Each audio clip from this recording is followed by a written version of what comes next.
Right, it is time for our panel this morning. Carmen Vicelich, founder of Valocity, of course, Generate Zero and Data Insight, is with us. Good morning. Good morning. Good to see you, along with Simon Wilson, Herald's senior journalist this morning. Simon? Good morning. Good to see you both.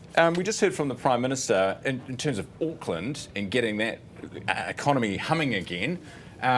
Basically, it's more of a hands-off approach at this stage. I mean, there's stuff that they've already announced that they're going to do, but it doesn't seem like there's anything further in the pipeline of the description that Simon Bridges has been talking about. Do you think Auckland needs it, or do you think the government's made its bed, it's got its plan, it wants the Reserve Bank to do the heavy lifting, and we just have to wait?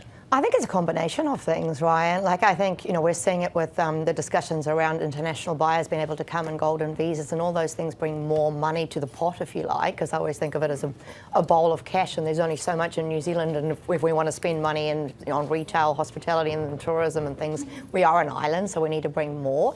So I think it's really a combination of some of those things that will come with time. Obviously, I'm the property market, and certainly the Reserve Bank will make the biggest difference if Kiwis feel more confidence that they've got more money in their pockets. Yeah. What do you reckon, Simon? Well, there was a major report released recently called the State of the City that recognised that Auckland is what's called a primate city. That's a city which is twice as big as any other city in its country and has 3 times the amount of economic activity of any other city in its country. Primate cities are drivers of the national economy. In Auckland's case, we are not doing as well. We are something like 10 to 12% behind where we should be given the scale. And, an awful lot of people think, oh, it's just Auckland, it's just Jaffas, all of that. And we have dairy, we know that. But actually we need an urban economy that is thriving, and that helps the whole country as well. So we don't have that, and we don't appear to have a government that's particularly listening to the council. Wayne Brown, the mayor here, keeps pleading for a bed tax. I know. Very common overseas. Although he did say this morning that they might do it come election, take it to the election It'll next be interesting, year. won't it? It Yes. would be. Yeah. And you think about the CRL, City Rail Link, which is going to open next year, double the capacity of the rail network right throughout the city. That's terrific. We should be supercharging rapid transit like that, busways and so on, all over the city now, and it's going on a very slow process, and that congests the roads. Looks like the foreign buyers ban is going to be lifted for, we don't know the information yet, the data yet, but maybe 5 million plus. We had Shamil Jacob on this morning saying, doesn't make a difference anyway, so get rid of it. You might as well get rid of the thing. What do you reckon? 100%, it's not going to impact first-home buyers, and even those wanting to get an investment property, I don't think they're buying 5 million plus. And I think for those of us, we are an island and we want to be part of a global economy, so we've got to bring those, that investment, and also, those great mines. As an international company, exports is a way we can bring money into New Zealand, and the support of exports is actually building a network of, for our example, global advisors, and we want them to come here. So, I think that's really only going to make it more global, and also bring some investment, which was obviously much needed. We want to build houses, we want to build hospitals, we want to build schools, we want to build infrastructure. All of that takes lots of money, and we don't want to spend more money, so we have to bring in foreign. Yeah, and they need somewhere to live, and they want to buy somewhere. Do you think, what amount do you think would be reasonable, or what amount would be unreasonable for people? I'm not sure that the key question is really around that level of the money. The key question is, what are they going to contribute to the economy? We need people who are going to grow the economy, are going to bring jobs with the entrepreneurial approach that they have, are going to make this place somewhere where more of the bright people of the world want to come and live and work and play. All of those things. So the test for me isn't so much about their net wealth as about what are they going to do to grow the economy. If they're here, because it's looking like they're going to have to be on the active investor category, which means that they are doing exactly that, right? Well, they should be, provided that isn't just sinking the money into property. I think the active investor category means they actually also have to put in an amount and leave it there for a number of years. Yes. And New Zealand Trade and Enterprise helps veto which companies are, so it's not just your uncle's dairy and now you're coming in and, you've got a visa. So I think there's quite a process around that, which brings obviously more foreign investment and, yeah. Yes. Mars. Ever wanted to go to Mars, Simon? I don't want to go to Mars. I would have loved a little while ago, when I was fitter, perhaps. I would have loved to go to space. Yeah. Yeah, same. So NASA is doing this thing where, and I don't think us mere mortals can actually get involved with it. You've got to be sort of an astronaut. But for a year, 4 humans will live inside and simulate life on Mars in a 3D printed habitat right here on Earth. But you can't leave. It's a real simulation. So you're in this tiny little space for a year with just 3 other people. I could think of nothing worse. But I suppose if it was your family, people who you live with now, maybe it would be okay. Who would you hate to be in there with? Oh, jeez. How long have you got? Yeah, I think that even the concept of 1 week in quarantine in a hotel room was traumatic for me. True. To think about actually not being able to get out and being an extrovert and a people person. I just wouldn't cope. I think they'd eject me first.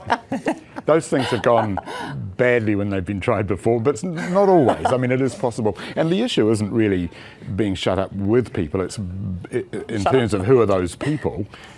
You can manage to get on with people and you probably grow in the process, but it's not being able to get away from them, isn't it? That's the key. You know where to go when you want to go for a long walk. Bad.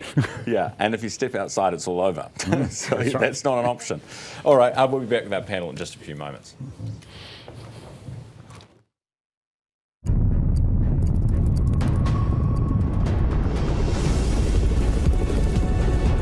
Beacon City Acting Prime Minister doesn't stand by all. You don't shout out like some bunch of clowns at university. My message to the union is very clear. Don't use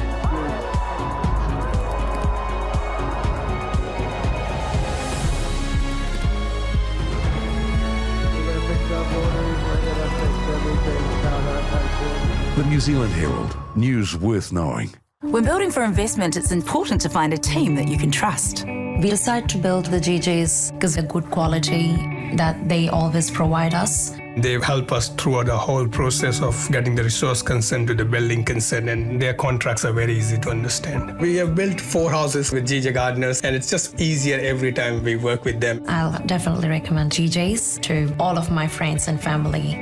If you're thinking of building, choose the builder you'll want to build with time and time again. After 20 seasons on the footy field, it's fair to say I know a thing or two about resilience. Digging deep when the going gets tough. Just like Kaiwaka wet weather gear.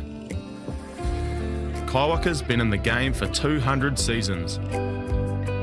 50 years of facing up to the elements, getting the job done and coming back for more. And that's guaranteed for a lifetime. Kaiwaka, designed to perform, made to outlast. Of course we can set up the new smart TV for you. We can also put it on the wall for you too. Want to keep your family safe online? We've got tips for that. Yeah, I can show you how to use the AI on your laptop. Teaching the kids to do laundry? These washing machines auto-dispense the perfect amount of detergent, making it super easy to learn. Wait, what's a Ninja Creamy? Got tech questions? We've got answers. With 66 stores nationwide, your tech experts ready to help. Welcome back. Your panel this morning, Carmen, Vicelich and Simon Wilson. It is 27 minutes after 8 o'clock. So, story in the Herald this morning about our new police recruits. So you spend 20 weeks, and to the government's credit, they've increased it from 16 to 20 weeks training. Then you go on the job, but you're on a sort of a probation period for 2 years. You're still learning and training, but the more senior trainers have been quite critical of the younger ones and their abilities. The Prime Minister this morning was saying, well, maybe they're a bit long in the tooth and judgmental of the younger ones. You get a bit of that sometimes. But if these are the numbers that you're getting from a survey, then you've got to do something about it, don't you, Carmen? Yes, you do. And I think it's a real balance, because I think we all know the famous boxer's quote that it's all very well when you're working out until you get in the ring and punched in the face.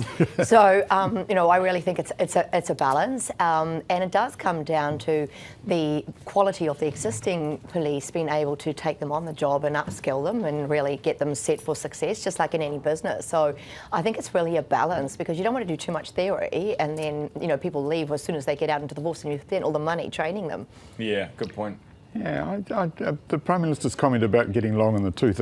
Senior police officers who are out in the field are early middle age. They're not really long in the tooth. These are the people who were saying we don't think the new recruits are well enough trained. That was my paraphrasing. Yeah, okay, all right. Okay, he didn't use that. He didn't use that. Very pleased to hear that.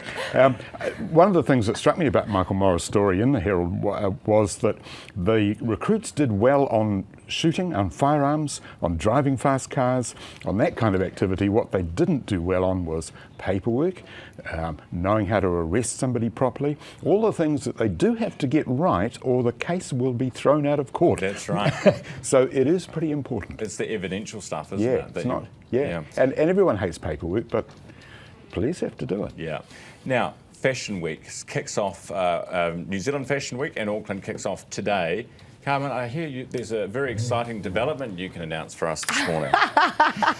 You're going to be walking. I am going to be walking. It's always great to put yourself outside your comfort zone. So the shoe queen of New Zealand, Catherine Wilson, has invited me to wear the Vicelich heel down the catwalk. So buy your tickets for a laugh. Have you ever walked before? No, I have not. It's always good to go outside your comfort zone. But the thing about Catherine's shows is always lots of fun, good music. So I'm always up for a challenge. And you have your own, is this a heel that's being sold that's named after you? Or is it just, oh wow. It means you're buying too many shoes, probably. But you're supporting New Zealand. It means they know you will buy more. 100%. That's what my husband's worried about. It also means I have 4 children, 3 of which are daughters, so there's a lot of follow through. But it's great for Auckland, isn't it, to have an event like this on? It is. The Viaduct Event Centre, I went past on the weekend. It was empty and waiting, and it will now be an extraordinary hive of activity, and it really gives a boost to downtown. Good to have you both here, Carmen. Don't trip over. That's the main thing. Jeez, Ryan, you're jinxing me. No, huge kudos to Liam Taylor and the New Zealand Fashion Week team. It's just what Auckland needs. Brilliant. Nice guys. Carmen Vicelich, founder of Valocity, Generate Zero Data Insight Now model. Simon Wilson, head of Herald senior journalist.